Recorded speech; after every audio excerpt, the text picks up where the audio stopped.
Welcome to Bench Bosses and Brews, a podcast where your hosts will dive into the Johnstown Tomahawks Hockey, the junior hockey landscape overall, a look into other bench bosses and their ways, and as always, end with some random thoughts. Sit back and relax, maybe with a brew in hand, and let the Bench Bosses and Brew crew help pass some time. Welcome back to Bench Bosses and Brews, episode 3. Certainly, it's been a few weeks since our last episode, and I think we've had a lot happen here. Not certainly by design, but certainly something we were excited to get back on here and get our episode 3 here. We got 2 great guests later on in the show. Again, I'm Adam Hooley, host, with my co-host here, Jeff Bola-LaPont. Again, I might have said that wrong. I always do. It's okay. And you're 1 for 3, so we're good. You're batting just as good as our PP right now. Yes, above the Mendoza line is how you got to look at it, right? So, and then obviously our other co-host, Nick Mish, who will join us when he gets on, and we'll make sure you guys, for those who don't watch the episode on YouTube, we'll let you know when he pops in so you're aware. But obviously, it's been a few weeks since we got here, and we got a lot to talk about, but excited to be back on, obviously. Had really fun with the first 2 episodes, and now getting back into it for the new year allows us to focus on what it is. And, you know, Jeff, I don't know about you, but in the away games that we had, I had a few college coaches mention the podcast and wanted to get on. So I'm excited to get those guys on, and they certainly listen to it. Just shout out to those guys that take the time to listen to this. And again, like we always talk about, it's just something good to listen to, especially when you're driving or just kind of casually hanging out. A couple of hockey guys talking, you know, bench ball stuff and enjoying a brew or two. Yeah, it should be a good start to the new year here with some of the guests that we're hoping to get lined up, and anybody that follows us and subscribes, it's much appreciated, and we're looking forward to a great 2026 here. Well, let's hop into it. We don't have Mish here to lead us into it, but let's get into Tomahawk talk and catch the audience and those around over the last couple of weeks with the Tomahawks. Up next, Tomahawks, and more Tomahawks. It's Tomahawk Talk time.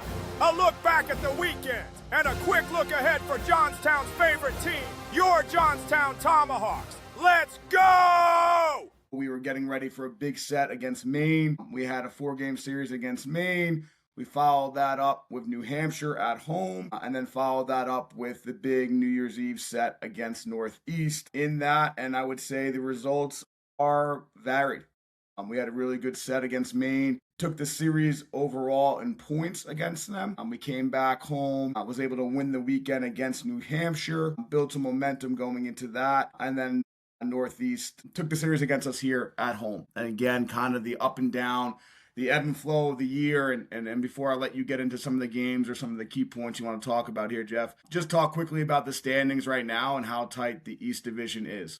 Yeah, just it's been like this all year, and I think it's 7 points separated third from 7th, and an 11 from 2nd to 8th. So it's anybody's ball game. You know, every point is crucial, and we'll talk about the games and how you know how important some of those single points or even finding a way to get 2 points in this division is critical in every game you can. Teams are battling hard. We had the weekend off, and just seeing the scores that are coming up. There's no major blowout. There's no team just running away with games. Every game is a goal or 2, max 3, the odd blowout. But overall, it challenges us, I think, as coaches to be ready every week, and it challenges the players, and that's why colleges come and watch. You know, we'll have a little bit of a commitment announcement in a little bit here that was put on our Instagram with Tomahawks today, but it's why these schools come and watch the North American Hockey League is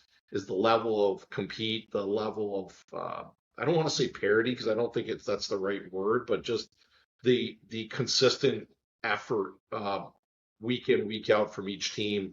Especially, I mean, we see the East, but it's across the league. Even if you were to look at other divisions, it's tight races everywhere across the North American Hockey League.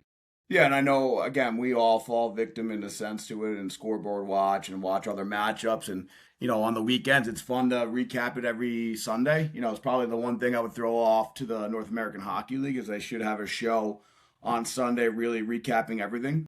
diving into some races here in the second half of the year. Just again, creating more in that realm would be pretty cool, especially on their own network, right? They can have, a playoff race watch and see where these division matchups are going. They do a great job everywhere, but I know I get into it. Hudson gets into it. He knows more about the playoff race than certainly me at times, and he'll tell me, oh, so-and-so jumped so-and-so, and it's just, it's been a fun part. And we have a great guest on later, which will certainly ask him his thoughts on the East, and certainly someone who's been in the East. But again, going back to what you said, it's so tight. I think every game, every team is really, really impressive, and you have to have your A game. Any little mistake can cost you, and even when you play well, doesn't mean you're going to win the hockey game. That's what I think makes this league really, really difficult. And the East, in particular, I find it very, very difficult, and it's gonna be a race to the end. I think anyone out of the East can be victor, and I don't think there's just a set.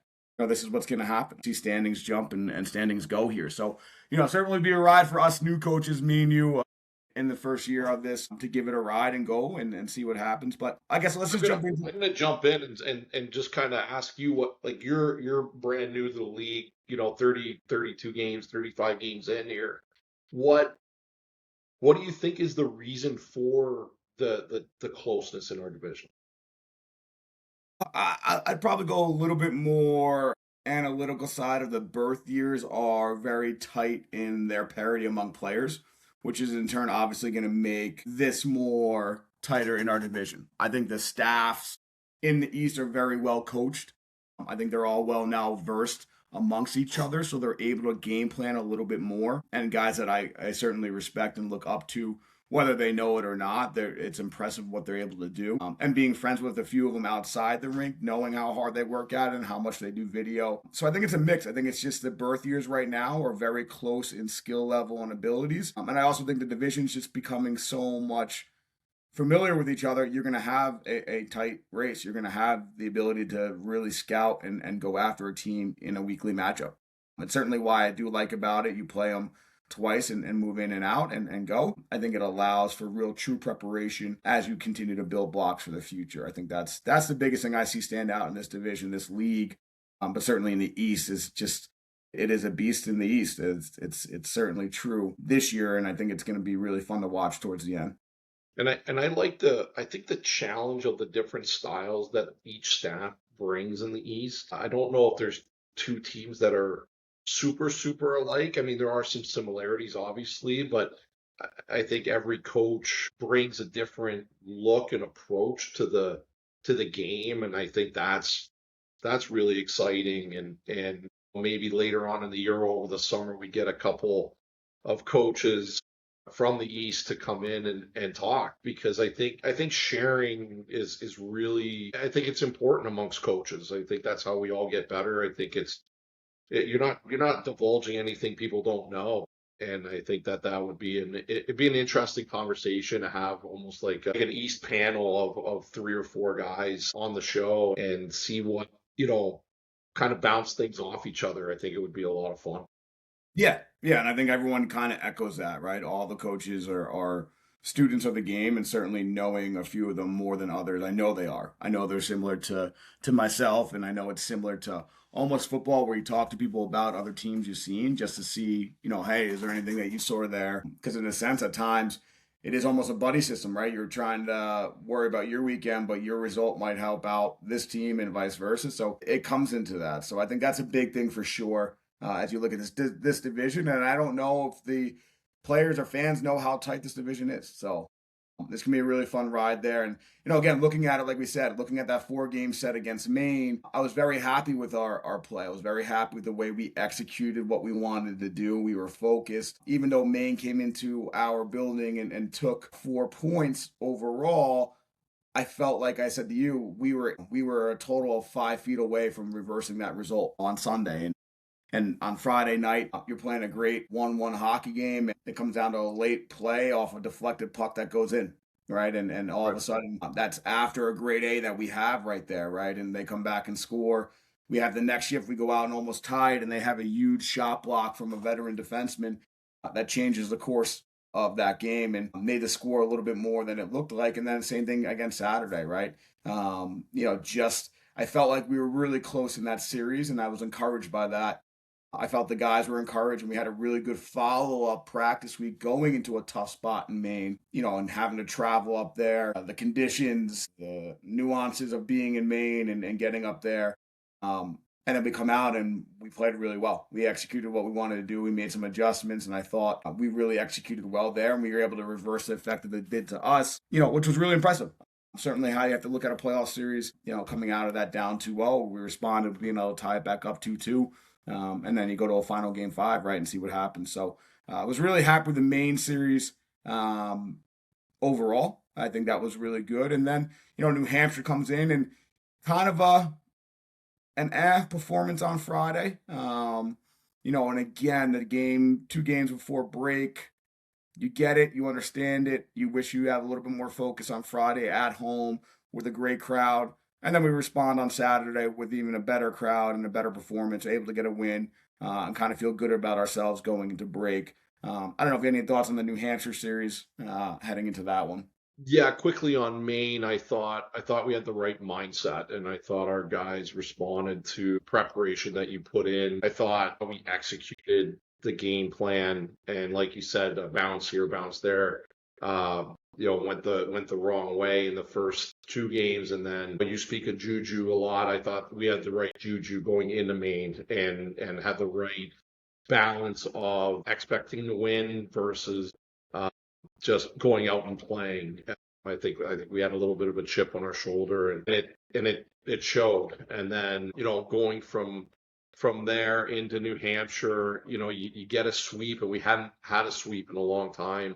I don't want to say it's a trap because we just talked about how good the coaching and the teams are. But when, you're still dealing with teenagers, they look at the standings, they see New Hampshire's in last place in the division.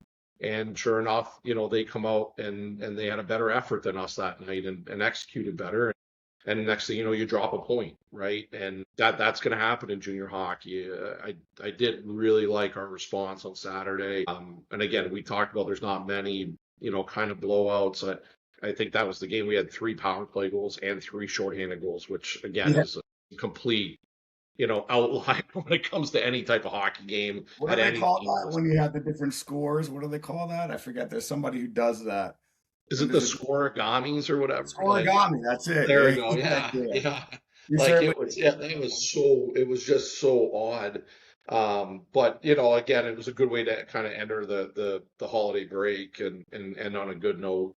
A lot of guys stepped up in that game. I thought Zeddy had Charlie Zetterquist had a great game. I thought Jack Genovese kind of got off the schneid a little bit. He had not, he just hadn't found the net, found the points, and he did that weekend as well. So it was the big stat from that night as well. Pardon me? You remember the big stat from that night?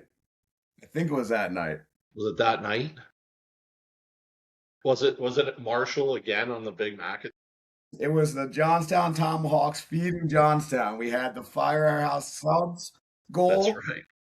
And then we had, again, Marsh leading into that final kind of Big Mac attack goal for the third one, right? So that worked out pretty wild on that. So that was an impressive food showing for us as we got going in that, which was pretty good. But that was, again, a fun time for the Johnstown community to get fed for sure. Yeah, the place was rocking, that's for sure. Especially that Big Mac attack. If we score on that, it's pandemonium inside the war. Yeah, well, listen, I want to quickly, before we wrap up the Tomahawk Talk, those who watch on YouTube will see our 2 guests that have popped in. Craig DeRamus and Maddie Kiernan have joined us here. So as you'll see them on the screen, we'll just finish quickly our Tomahawk wrap here, and then we'll hop into our coaching session. But we do have to cover quickly, Bo.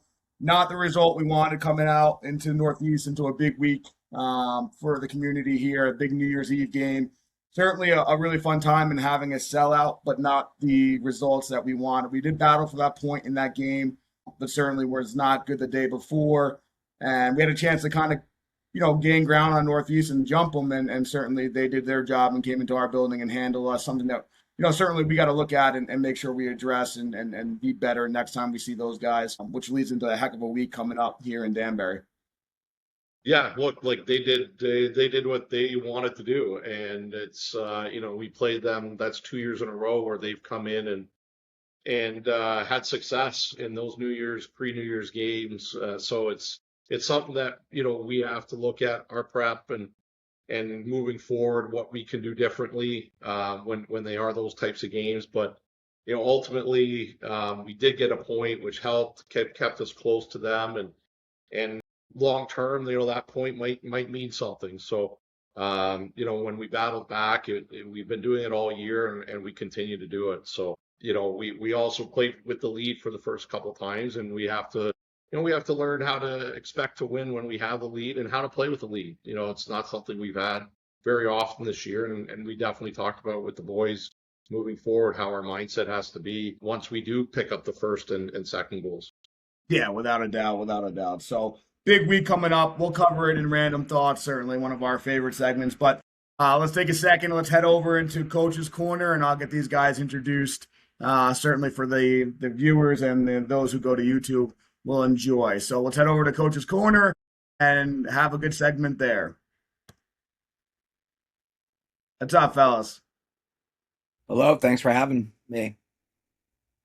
Well, we got them both here, Bo. I told you I had two really good guests that I was really happy with. Craig Doremus and Matty Kiernan, as I mentioned earlier, two coaches and two people I find very dear and near to me, good friends of mine, actually really good friends of mine.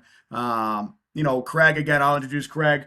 Craig's been doing this for many moons and many years here, and obviously most known for his North American Hockey League and being head coach there in New Jersey, and then capping that off with a pretty unbelievable run to a Robertson Cup, bringing home a cup to the East. I think was probably the first time the East saw a winner, right, Craig, if I'm correct?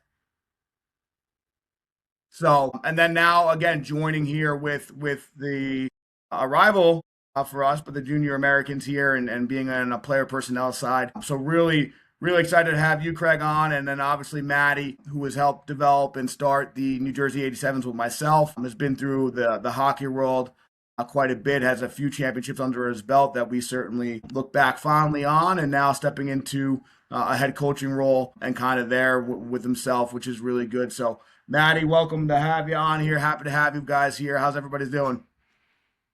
It's good to be back from the winter break. It was needed at the time, just like everybody needs their batteries recharged always at that time of year. So it comes at a perfect time, and very, very excited for the second half push here. Awesome. I don't even need to say the evolution of your career here. Obviously, you were behind the bench with me and started this whole program that we did. And then you kind of went into more of an ops role, admin role. And now all of a sudden you jump back into being the bench boss yourself and kind of, being in the center of it. What has that change been and how has that been for you? Obviously, I'm not there with you. So, it's just conversations that we have. But how's that adjustment been from the ops side, now to leading the charge on the bench side? Yeah, certainly. My goal in life was never to get so deeply involved in the ops side. My kind of step over the ops side was just going to be a part-time opportunity that would have, I think, allowed me to develop and continue to grow in the sports space, in the hockey space, but at the same time allowing me to stay very, very engaged and involved on the ice as a coach. That was always my preference. I worked on Wall Street for 20 something years, almost 30 years. And when I left Wall Street, my only goal was to make my career as a full-time coach, because Adam Both and I had been doing that as a part-time thing for a little bit. And we knew that was where our passions were. And that's what I wanted to do. Unfortunately, sometimes you take jobs and the workload dictates that it's no longer just a part-time position. And unfortunately, it became, a situation where I was working 18 hours a day in that job. And unfortunately, I could not perform to the standard that I needed to perform that job if I was going to remain coaching. So I had to take about a 2.5 year sabbatical from being on the bench and being on the ice and being a part of the on-ice product of the team. Obviously, I stayed very engaged on the analytics side and very engaged on the video side, things that I really, really like and enjoy. But I certainly much prefer this role. of being involved with the on ice product, the daily practice planning, the daily game planning, the pre-scouting, the video, the review of analytics to continue to improve our team, improve our players. So I'm very, very happy to be where I am, and the grass is definitely greener on this side of the world for me anyway. It's not always the case for players, that's for sure. We've all been there. You were a head coach in this league. You were very successful. You won a Robertson Cup. You went through the how hard that was, and then now you're in a role on the player side. How has that adjustment been from you, from being the bench boss in the middle, doing all that, to now wearing a cap more on the personnel side, the admin side? How's that adjustment been for you? I think it's been good for me. I think it's kind of different in terms of the hockey aspect for me. It's been I think a good reset for me in terms of I was fortunate enough to be a head coach and GM for many years and have to wear many hats, as all of you guys know. Like, you do so many things. It's not just hockey, you do everything. And then coming aboard to this organization, it was just trying to find my role with it and then dominate my role, right? And I think it's been a good growing experience for me too, because at the end of the day, I'm not the boss. Right. I have people that are above me and I have to listen to, and my opinion or my choice isn't always going to be the one that we do or go with. I think I give the group in Rochester a lot of credit. Like, they've welcomed me with open arms. They've made me feel part of their families. Like, I was there since day one. Yeah. And they've been super open to hearing out things that, opinions I bring that are different than what they do on the ice, what we've done from a personnel standpoint, from a camp standpoint. All I've tried to do is talk to them about my experiences, what has worked, what hasn't worked, what I would have done to be more effective in certain situations. And they've been really open. I can't thank them enough for their candor and their opency and their transparency. And even for me and Francois talking coaching, going back and forth with tactical adjustments and matchups and how we do things. And then, like I said, on the player side of it, that's been good as well. In terms of like the non-hockey part of it, like, it's honestly, it's been life-changing. Yeah. I'm a dad for the first time. I'm a husband for the first time. Like, I joke with everyone that I'm trying to buy back time. I remember when I first informed my kids the day I was let go, I remember, I'll never forget their reaction. I told Griffin, I got let go by the Titans, and he said, "Yes." I said, "No, you don't understand. Like, I just lost my job." He's like, "I don't care if you coach another game." He's like, "I just want my dad." That's the best. You know what I mean? So that's everything. That is everything. Yeah, and I would tell everybody, like, over the past year, I've probably mentioned it 100 times. I'll say it again. Like, and you guys are in it, right? Like, you're in it. I get it. I know exactly where you're at. Like, sometimes when you're in the forest, you can't see the trees. Yeah. Right. Yeah. You just can't, because when you're coaching, you're so consumed with it. It's every day, right? You can't take your foot off the gas. You can't drop your phone. You can't do anything else. Trust me, I look back on it now and I'm like, wow, like, that was intense. Like, and I probably wasn't a great person and a great friend and a great husband or dad at times, because you're so consumed with the task at hand. Yeah, right. So, right? Yeah, you have to.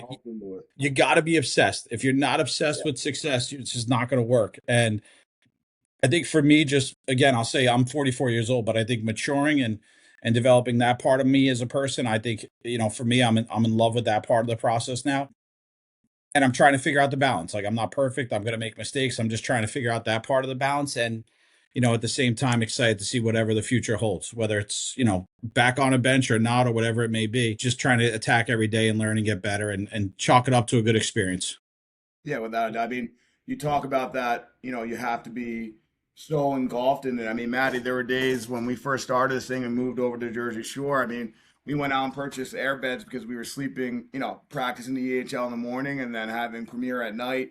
We were spending 11 hours, 12 hours a day, at the rink, and we only live, 20, 25 minutes from the rink. So it wasn't, undoable, but we just spent the entire time there. And I think, again, not that we sharpened our axes in that moment, but to me, I know I look back on that and laugh and say, man, we used to turn out the lights, we used to shut it down, we used to legitimately, it was like having a studio apartment in the rink, and hopefully that will lead to future abilities from both of us and everyone to be able to talk about, hey, like, we went through the grind of that, we went through the what it takes, and that's what it does take. It does, it's a big thing, but I can remember, look at the wall you're behind right now, having, turning the lights out and shutting it down for 2 hours in the office because we just didn't have the ability to go home. We had too much to get done before the next practice. I think that grind is is certainly something that, you look back at now and you're like, wow, that's a lot what we did.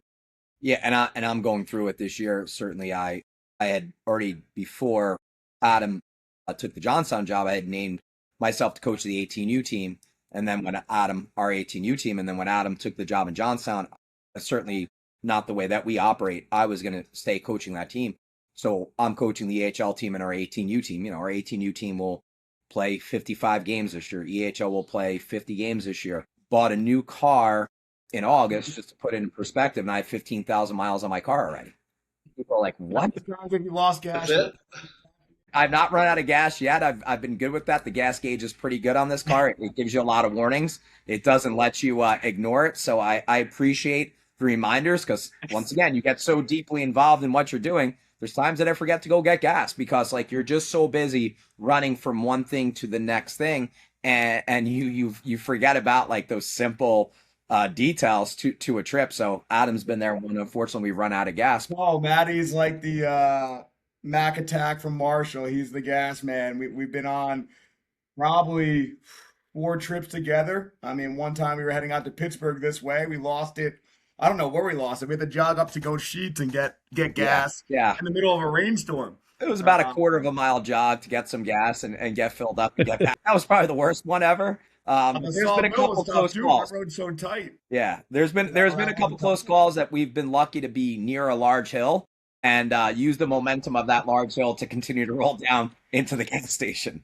So I unfortunately push things to the limit sometimes, which I think I've learned my lesson. Knock on wood. And again, for guys, obviously, Bo too. You've been through the grind. I mean, you were in Alaska for how many years coaching, right? Starting your family there, and then similar circumstance, I guess, in a sense to Craig, where you were let go right around the holiday break, and then had to make adjustments from there. So again, like you got your teeth in there, and that's why I was super excited that when you joined us here in Johnstown, just to have that experience and understand the importance of showing up every day, because in one day it could be gone, and sometimes fair, not fair. It's that importance of understanding, like, whoa, we're pretty grateful for what we do here, and that we're able to all call this kind of our livelihood and our business. Yeah, I think the and we all do it, and Maddie alluded to it, the grind, but the fact you have to wear multiple hats, right? So for instance, Maddie's coaching 2 teams, right? Craig's, the director of player personnel for Rochester, but he's also with the Woodbridge Wolfpack youth program out in Central Jersey. You're in Johnstown, but you also have the 87s and ownership. Like we all do our parts. And I think it's something you have to do at these levels. And in order to find success, you have to put the time in, you have to contribute in any which way is possible to ensure that success, or at least give it the best chance you can. It was the same in Alaska. You had guys selling sponsorships, or I look at how hard Rob Profit works in Fairbanks. Like there may not be a harder worker, and they've had success year after year after year. I think in their 25, almost 30 years now, since '97, I believe. I think they've only missed the playoffs once in 30 years. Like that's an incredible stat for a league where you're dealing with teenagers, right? And their ups and downs and their lives day to day. And we all deal with it. We all see it. And to touch on Craig's point about family, I think one of the things I've learned over my time in hockey is that those years go quick, and you guys still have younger boys, and my boys are going to be going to college soon, and every chance I get to watch them, I want to watch them, and it's obviously much easier now with the video, but to have a player, have a son, and watch them in person, it's a special thing, because you don't get to do it as often as you'd like when you're coaching and you're knee deep in it, and you're in a playoff race that we talked about early on in the pod, how tight the division is. You have to be dialed into your job because it is your livelihood too. So it's an incredible balance. I dropped Ian off at school on Monday morning, and one of the last things he's like, are you going to be able to come and watch me play? in person over the next couple of months while he's at prep school. And I, immediately was looking at the calendar with my wife and figuring out, when Johnstown's in Northeast or in New Hampshire, and being able to try to get up there a couple days early and watch a Wednesday game. It means a ton. And I think we can all agree, having the support of, the other members of staff, I think we can agree having the support of ownership to be able to do things like that is super, super important, because ultimately that's the main thing, is making sure your family, your kids, your wife is taken care of, and that you're not losing that connection just for the sake of a job.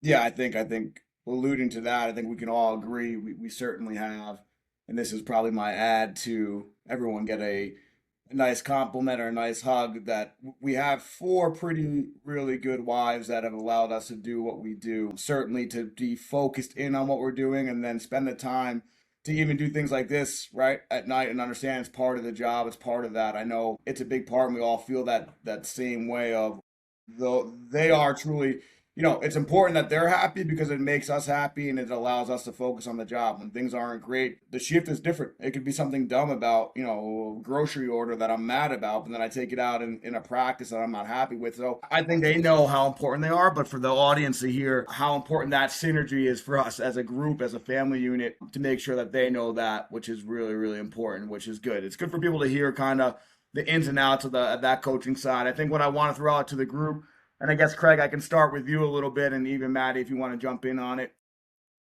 Where do you feel the hockey world is right now? Obviously, there's chaos everywhere, and sometimes it's good chaos, bad chaos. There's leagues popping up, there's teams popping up, there's player movement, there's portal, there's so much stuff now that it's gone to, and I mean this wholeheartedly, it is the Wild West.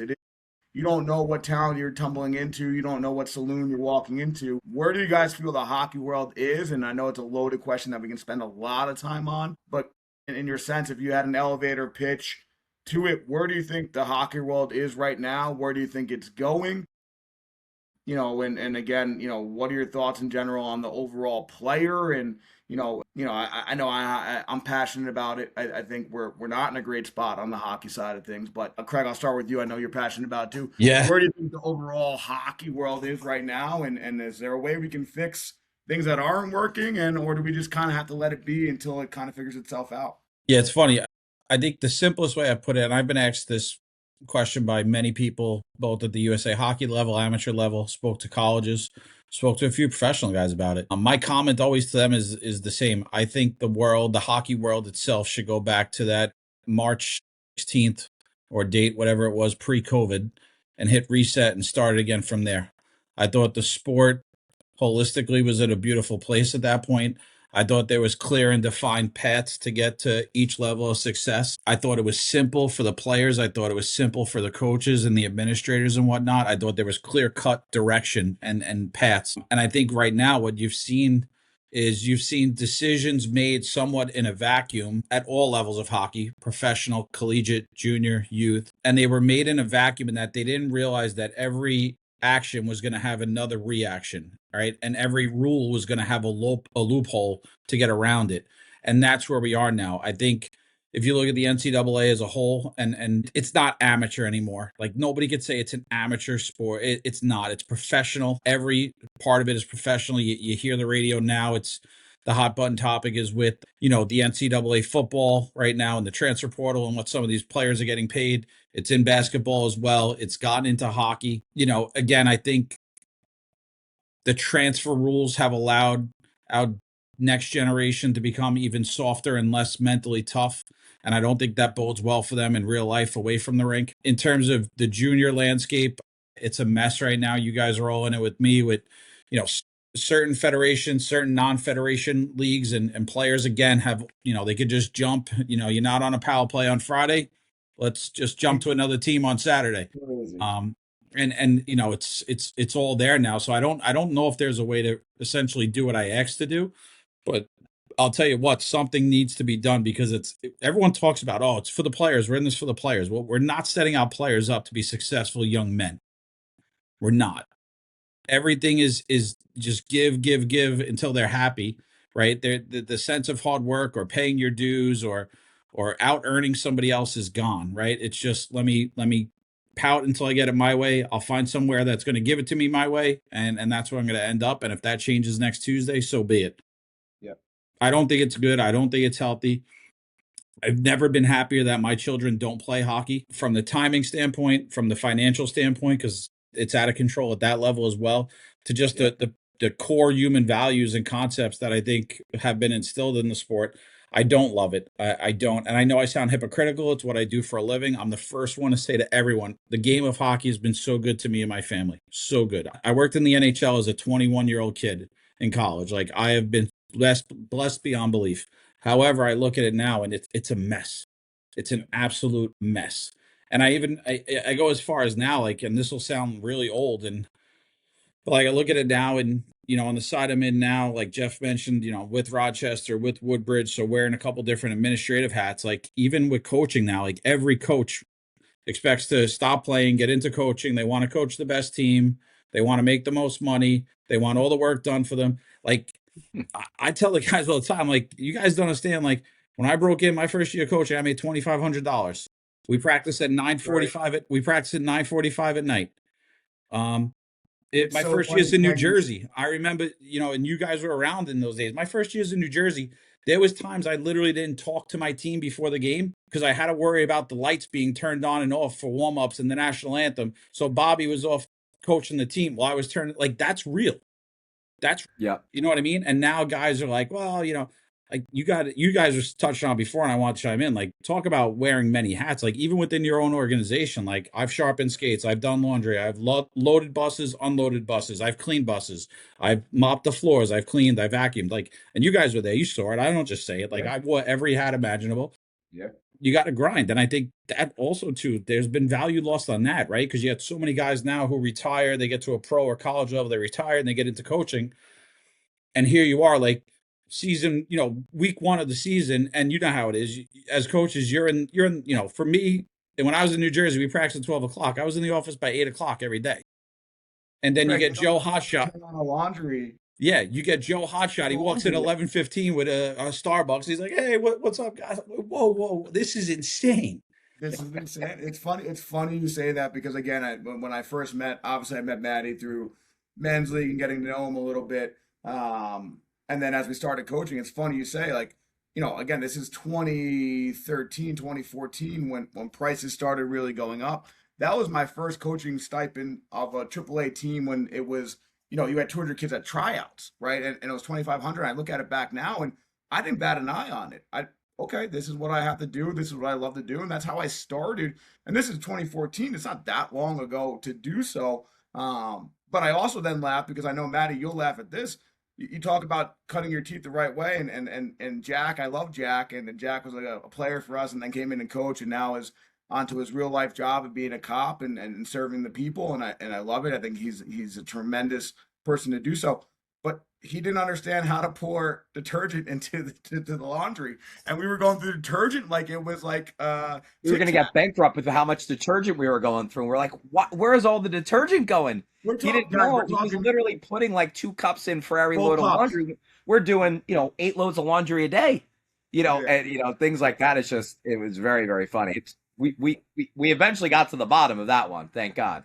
Well, and that's the thing we go back to, Maddie, right? And I know, Jeff, you see where we all talk about that experience and trying to give them the experience. It's kind of, again, I go back to when we coined the phrase 87 way. Like, our whole thing was give them a different experience that when you come here, you're going to feel like we're giving you everything. And again, at our level, where we were when we first started, and again, if the audience doesn't know, we were started under, in the same building as Craig when he was the head coach at the Titans, and we were in that building. So we watched their players get treated like gold, and we needed to make sure our players got treated like gold because we were in a lower level, and we needed to make sure we could amend to that. So we would do, again, at that time, we were giving those guys our apparel package. Maddie will kill me, but our apparel package, we were getting a tremendous amount.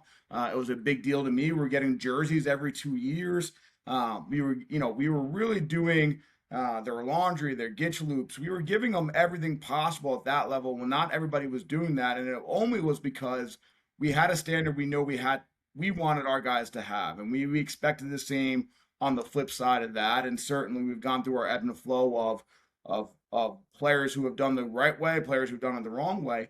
And we all have those stories, but I always look back at it and I say I laugh because when you said, Craig, guys who come in and just all of a sudden want a crazy amount of money to coach and this and that, and it's like, well, listen, I'm not taking away from your playing career or where you are, but you got to grind as well. Like, again, Maddie, I know you can comment on this. You recruit in the hardest world right now. You're at your level where you have to recruit in a pay to play league, where now every league is going, half, and who knows, but you have to grind and have those conversations with mom and dad, have the conversation with the advisor, have the conversation with the kid, and then get them to that finish line.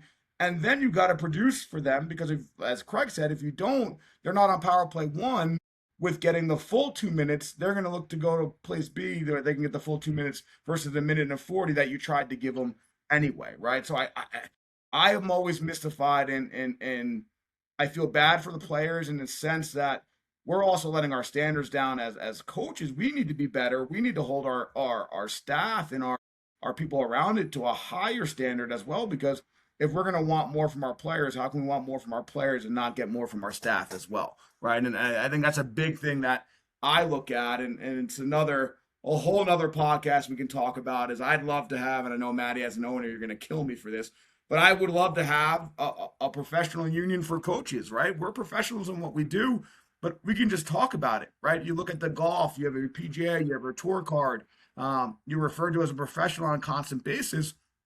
When I go to parties with my wife, not that I don't love what I do, but sometimes I get a little intimidated and say, hey, I coach hockey for a living. Now, many times my wife has come home and she's like, oh, I got a great story for you today at work. Somebody was asking how you were doing or whatever, small talk. And they said, oh, what is Craig doing? Andrew would say, oh, he coaches hockey. And they said, no, what does he do for work? That's what I mean. What I mean, right? And there's got to be, I'd love for it to be a tiered system where, again, I always thought, and funny, as a kid, I always thought in a pro shop, you had to have a professional person there. And that's how I look at it. I am very proud of what I do. This is what I do. And not that I want, a pat on the back, but it would be nice to be like, hey, like he's now can call himself a professional hockey coach because this is what he does for a living. He's done it for an X amount of time, just like when you're in union for plumbing or things like this. You got to go through all those processes before you get into the master plumber. Again, this is a whole other topic. I don't mean to throw us off on a loop here, but I'd love to be able to say, hey, I'm a professional hockey coach. No matter what I do, this is what I do for a profession, right? I think that's something that, we certainly can talk about. And that will hold standards for everybody, right? You got to be at a certain level to be able to call yourself that. And maybe I'm not even there yet. I don't mean to take it as I say I can be there, but maybe that's what we have to get to and hold ourselves to that standard. And then players, we can start holding to a higher standard as well. So maybe we got to look at it from both visions. But your thoughts on that? I know we talk about it quite a bit downstairs in our house, but I don't mean to throw it for a loop there, but I am very passionate about that and trying to set a standard of what we do.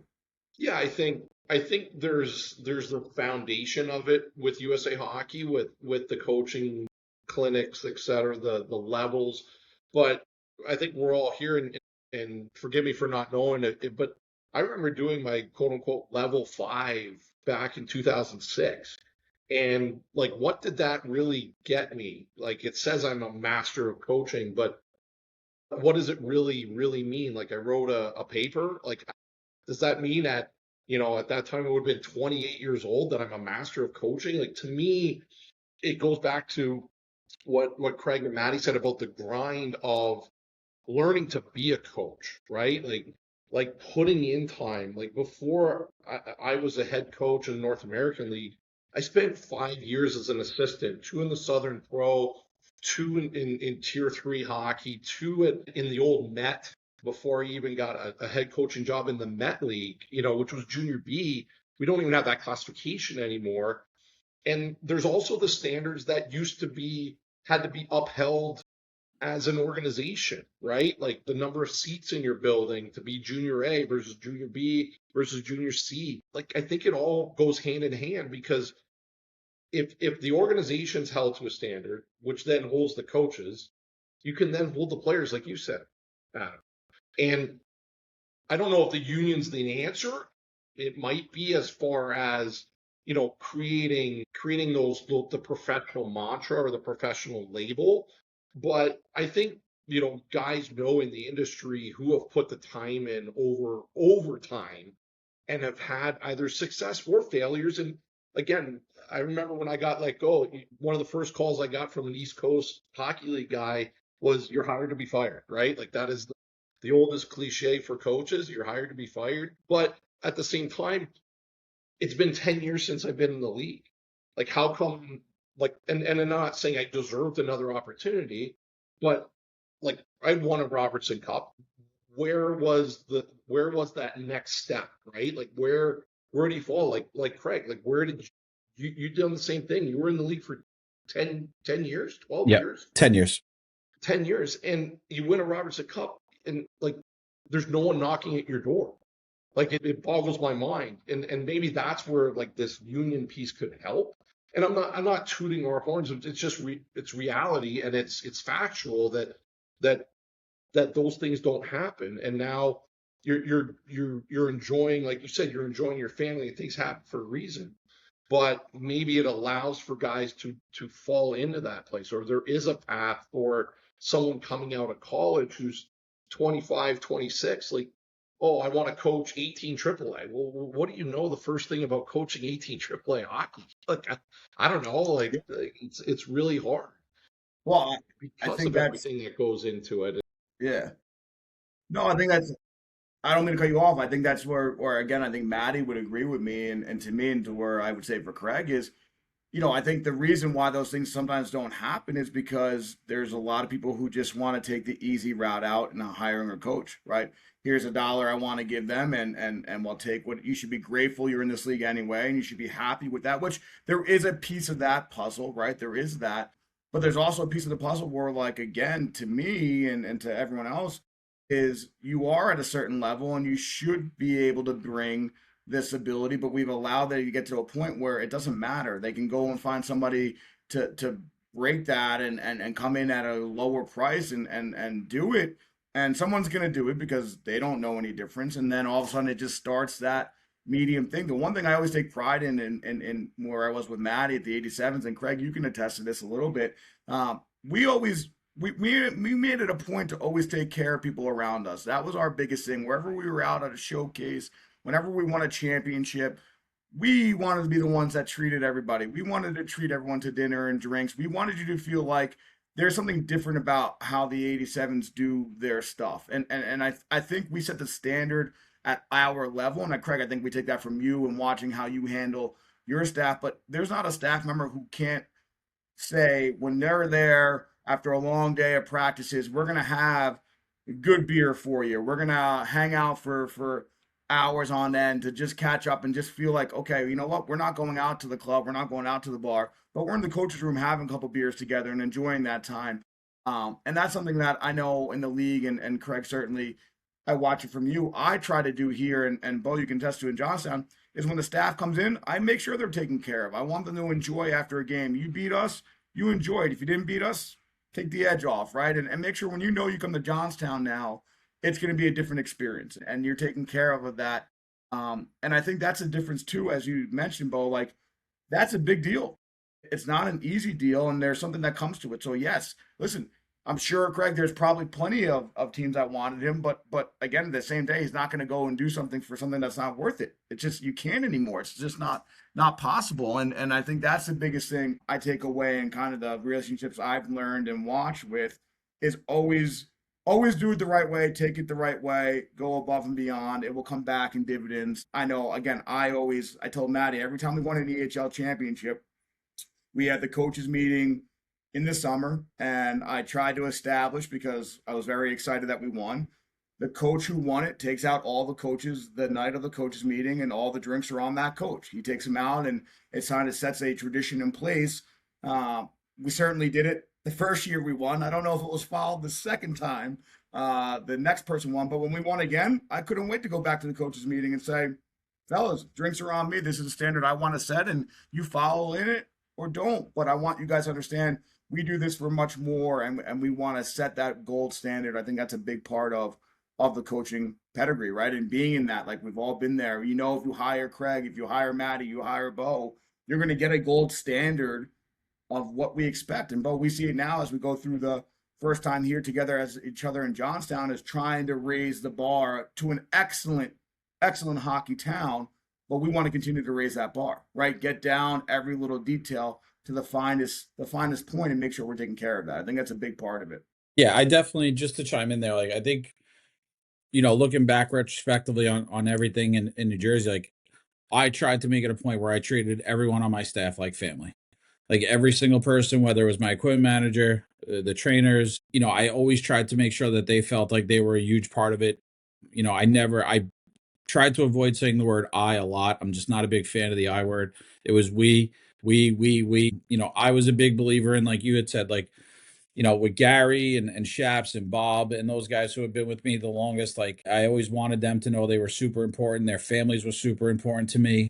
Their well-being was super important to me. And when we won the cup that year, like we probably broke a record for how many rings we got and how many names we put on the cup. Like I put out national anthem singer, like I put everybody on there because it does take a village. Everyone sacrifices a lot to get there. You know, I know under the saying on our cup that year, I was lucky enough where I was able to do the inscription. It says on behalf and in honor of all those who have walked before us, because I thought it was so important for us to honor the guys who, like, you know, when I first took over that job, there was guys who wanted no part of playing for me because I was a schmuck tier 3 guy, right? Like that was I remember that. I remember those exit meetings. I'll never forget them, and I thank those guys because they fueled me so much to do what I did.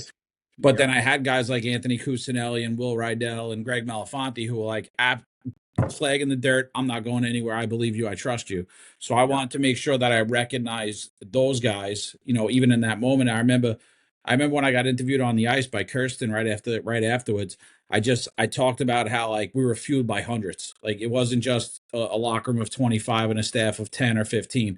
We were powered by hundreds. Like the amount of text messages, I'll never forget that. Like the good luck and all that shit. Like, and that's what I want to circle back to you before, Hools. Like, as much as like I understand, it's funny. I was approached about starting a coaches union when I got fired. Somebody wanted me to spearhead the project and go about it. But I think ultimately what I would tell every coach, everyone, not just my friends like you guys, like I think your value and your sense of worth is so much more than what your label or what your paycheck says you are, right? Like, and you guys know me probably as intimately as anyone in the coaching ranks. Your value is in your players. And like, I can't tell you like how proud I've been. Like, I'm invited to Gavin Goulash's wedding. When Gavin called me, I was bawling crying. Like, that means more to me than anything. Like, I always wanted to make sure we had positive impacts on them as men. And I felt that was going to be their value, like long term. Right. Obviously, like I talked to Andrew Takis today, who was the starting goalie of my cup team. Like, I try to stay in touch with as many as the guys as I can. Have I been perfect about it? No. Are there some guys who I'm way closer with than others? 100%. I view Gavin Goulash as like a son to me. He's literally like a son to me. So I have those more intimate relationships. But I think for me, rather than like a union or a boss or an owner or a league label defining like my value as a coach, I've always sat back and probably because I got fired and you get to reflect a lot when you're on your own. Like it happens, good and bad. Ultimately, when you look at the success of some of our players and the men they've become on and off the ice, never mind the pro guys, like that's awesome. The NHL, the American League, guys in Europe. I think it's when you look at the value as their men, right? And even for me, like when I got let go, like I could go on a soliloquy about that. I won't. But like we led the league in Division I commitments. We led the league in pro alumni, right? We did a tremendous job of that. We, not me, our whole staff did a tremendous job. So many people had their hands involved in that, including the owners. Right. As much as I don't care about that, I don't value it. I care more about the kids who like had no business becoming what they became. And they were able to use hockey as a mechanism to get a great education, then become a tremendous human being. And I've been coaching long enough now where like a lot of my original guys, they have like legitimate families. They have wives, multiple kids. Their kids are in school now, growing up. And like, those are the things that I appreciate and value more, because the impact I know that I had on them, and I'll be honest with you, they had the impact they had on me. Like, I'm nowhere near the father today, the husband today, if I don't coach kids like a Will Rydell, you know what I mean? Like a Ryan Wheeler, a Tyler Antonucci, kids who like are tremendous human beings above and beyond all else, who legitimately gave a shit about our team, our staff while we were there, but then paid it forward a hundredfold. So I get what you're saying, because it's like you get to that point where it's like you want that validation, you want that security, you want that gratification 100%. And I look at it, you like your son, like Hudson, like ultimately for you, like when you reflect back on this, you're gonna look back and be like, Hudson got to grow up around tremendous Yeah. human beings. No, it's a great And point. they're realistic role models. Like you look at it from us, like when we were growing up, right? Like whether it was a John Van Beesbrook for me or Brian Leach, like you had role models that you wanted to be like in hockey, but they weren't touchable. You weren't going to go get to hang out with them and give them knucks or talk to them or tape their stick. You weren't. Now you look at it like where your son is getting to grow up around these tremendous young men, right? And they're not just some TV figure. He's with them. He No, could you're FaceTime right. them. They could hold them accountable with school. Griffin, Yeah. we were watching the other day, Marshall Warren on the ice. Marshall Warren taught Griffin how to skate. Like, that's unbelievable. Like, stuff like that is the stuff that I've appreciated or tried to appreciate more. Again, retrospectively, reflecting, I've had a chance to do it. Again, when you're in it, you probably don't get to do it as much.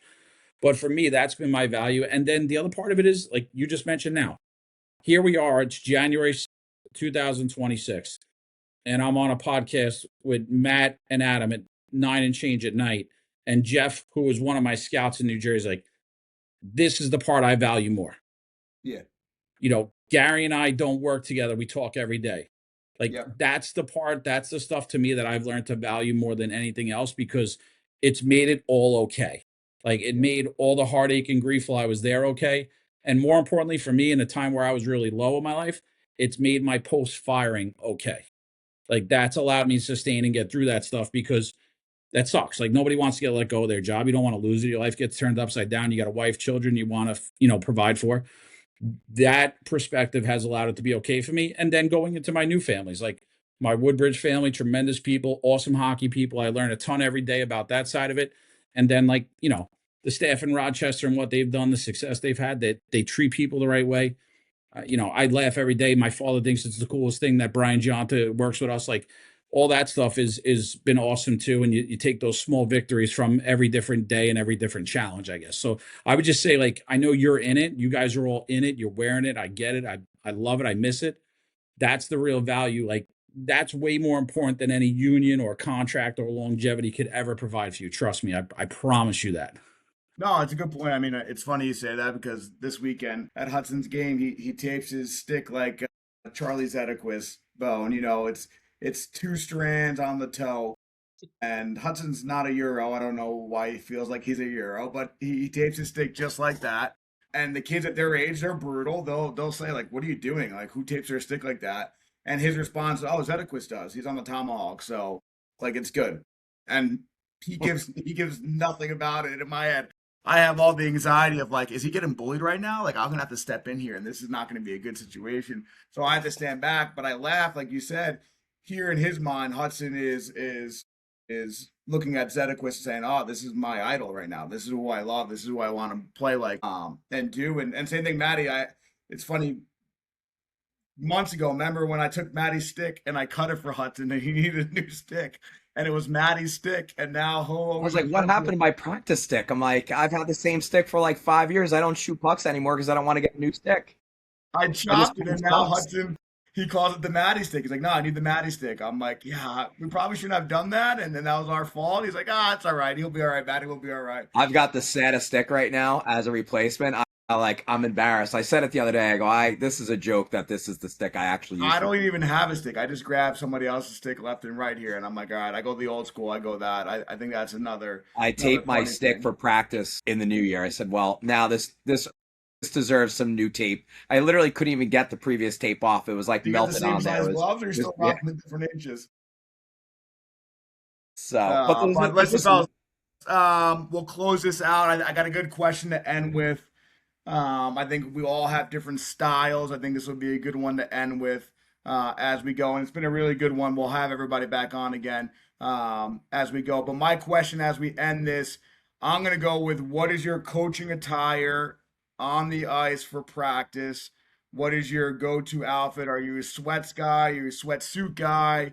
Are you a mixed guy? Are you a beanie? Are you a hat guy? What is are you a whistle on the glove or a whistle not on the glove? What is your outfit?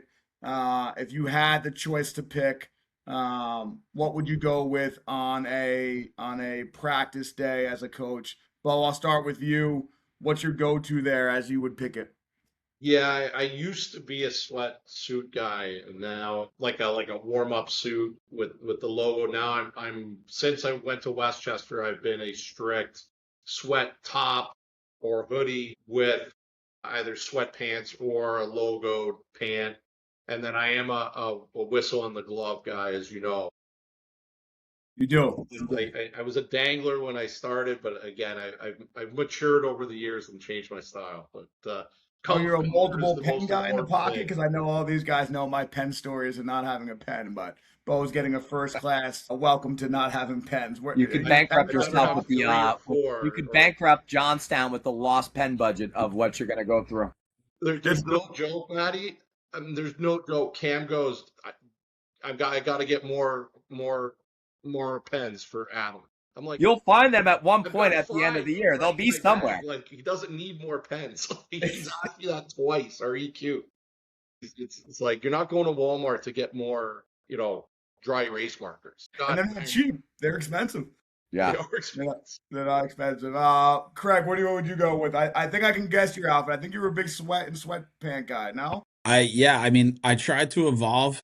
I was always fortunate enough to have some younger coaches, and I wanted to be kind of open to changing some things. I'm not, as you guys know, I'm not the easiest guy to work with, and all that jazz. I'm pretty, rigid in my culture and what my expectations are. But I really got into, to be honest with you, like I remember, I really liked wearing like the mock neck top with the sweatpants, but I think new school now, like I would go, I have no problem with like a hoodie, a sweatpant or a warm up pant. I'm good either way. I don't know what the drip is on that. I'm not really sure of that. Um, it's more or less whatever my ass could fit in, depending my weight at that point. But and a baseball cap. I'm a big believer in a baseball cap. I think it looks it. I have the whistle around my neck. I'm not a glove guy. I try to keep the whistle as far away from my mouth as possible. My coaches would yell at me because I'd probably stop every drill if I had to. That's a natty. That's Try to really keep. I'm not as bad as Maddie, but it was good. Like that's the one good thing about like developing the assistant coaches throughout the years. And I got to give Bobby Dorico a ton of credit. Like, Bobby would run a lot of the practices where I could just literally coach. He would run the drills and structure it out where I could coach. And when it worked out pretty well. Like again, maturing as a coach and going through it, like pick and choose based on your team, the performance. Like the Robertson Cup team obviously was really good. Like you weren't blowing the whistle often, but when you blew it, it was commanding, right? It was demanding and commanding. It was a reset. Let's get back to it. But just got to a lot more one-on-one individual coaching reps here on the side. I thought a huge part of it with the iPad on the ice was huge during practice as well to coach. So that was kind of a difference for me. But yeah, I just think being the biggest thing for me always was like uniformity. I thought all the staff should look the same on the ice. That was more important to me. Again, I know I'm an old school guy, but culture wise, I thought that was important. I thought all the players should look the same. Guys know me. I don't allow colored tapes on socks. You can't have black tape on a white sock. I think that you should get off the ice and but there was certain stuff like that to me. I think you had to look the part. I think, as again, preparing guys for college hockey, you weren't going to go to UConn and wear yellow tape on a red sock. Like, so that was a big part of my preparation and making sure the sticks were lined up the right way, the backups and the board. And I want water bottles on top of the dasher board with towels. I don't expect guys to have to stop and get all that stuff. So I was probably more worried about some of that stuff, but in terms of the coach's uniform, just as long as everyone was uniform and together, and then I was fine and connected on it. I'm generally a hot guy too. Like I know some guys layer up and they're cold on the ice. I haven't wore socks ever when I skated. Kind of just wear the least amount of clothing as possible because I get hot and bothered on the ice pretty quick. Yeah, it's like that morning skate out in Jamestown. Was that not the best thing of all time, Holy? That is still. I almost had one of them recently. I brought the group in. I said, guys, out of respect, because the other team is milling about right now, but this morning skate is absolutely horrible. So I'm gonna talk to you like I'm talking to my son at a formal setting, I'm just going to talk sternly and look at you like I'm livid. Playoff matchup, a little different. I mean, Hooley again, had the worst. Hooley's like doing the right thing, gonna help out on the ice, let Bobby stick Yeah. back and cut some video. We're walking out of breakfast. Bobby's last words to Hooley is, "Don't let him yell at them. Please don't let them yell at him." I swear it was 6 minutes into the morning skate. I had veins coming out of my neck. I was like this with Ben Perko. I asked him if he wanted to. He told someone, he's like, "I'll take you out of the lineup right now, going to game 5, no problem." Like, okay. Yeah, I told Ben Perko, I said, "You want to go me right now, motherfucker?" That's what he said. Oh, that was a great game. Won the game. Won the game. Maddie, what do you got for coaching outfit? So we've been very standard this year with the track suits. We've got these gray track suits that we like. I'll say this because of the 18 team and the youth teams here that we run practices in the summer. We have a practice attire that's more of a lighter kind of pullover look, right? Because it just gets way too hot in this rink. I'm certainly a very active, engaged coach, so there's no chance of me having layers because I'm going to sweat profusely. Once the blood pressure gets going, the sweating starts, and you got to keep your composure and maintain the balance there, and use your voice only when necessary. So it's funny, we talk about a whistle. I don't own a whistle. I borrow one of our coaches' whistles. Well, because my start in coaching was I was splitting ice with people at youth hockey. That guy's blowing a whistle. If I'm blowing a whistle, everybody's stopping. Yeah. So I just using my voice, right? So I got very, very used to just using my voice, telling people to go, being very, very loud. And obviously, when you're the head coach, you have to use a whistle. So this year, I'm using a whistle. I let it hang. If it's on my glove, that would be too much of a motivation to blow it. So I got to let it hang. Biceps would be huge. Exactly. So there are a lot of times I'm like, I go to grab the whistle. I'm like, just let it go. Just let it go. Have the assistants. I see the assistants. They see me about to blow the whistle, and I see the guy skating over. And Darius is laughing because Darius is in the office right now on the other desk. He knows, like, when I'm about to blow the whistle, he's going to start skating over to that kid and be like, yeah, probably not something that we should continue to do. Let's fix that for the future. So they're good. These guys know me really, really well, just like Adam and I knew each other well. And Craig, obviously, we coached. We knew the times where Craig was going to lose it, and you could go and grab those guys to make sure, and he sees, okay, it's being addressed, we could let it go. So having guys like that with you on the ice is great for the players, right? 100%. Because it keeps the coaches in check to an extent. Yeah. And once again, there are times as a coach where you do have to stop it and make sure everybody understands the seriousness of what you're doing. I don't think they necessarily are on the same wavelength as us as coaches. Right? They're not. They may not be valuing things in the way that we're valuing and seeing it. I wish I was better at communicating it, right? That would probably save me a lot of anxiety, a lot of angst. And that's probably the thing, that I probably still have to continue to develop as a coach and get better at. Because there's just a lot of things that I think I see and I nitpick and maybe I need to let go. But at the same time, it's really, really important to me. And you hope the players start finding the value in those things. And they become, I think, the best policemen of those things for you. Yeah, so. You need them to do that 100%. Yeah, for sure. I remember when we were on the ice and you'd be like, hey, I'm going to lose it here. I'm like, not yet. Don't go yet. Don't go yet. And then there's times like I knew it was coming. I turned because, again, I know it's coming and it's going to get stopped and it's going to get explained. For me, I've tried to do both. And Bo, we developed a system where Monday and Tuesday, I've now given kind of Bo and Mish, the ability to run practice and let me kind of go with the Miami Dolphin guy. I don't know what his name is, the coach, but kind of go more player. I hang Mike out Bendica. Yeah, I hang out in the lines. I have my coffee. I catch up with the guys a little bit, check in. I try to make them feel like I can be like them because they know when I do lose it, they know there's a difference in that. But on Monday and Tuesday, I try to be a little bit more human. And then as we get closer to the game, all right, now it's my turn to have to really take this thing and get it going.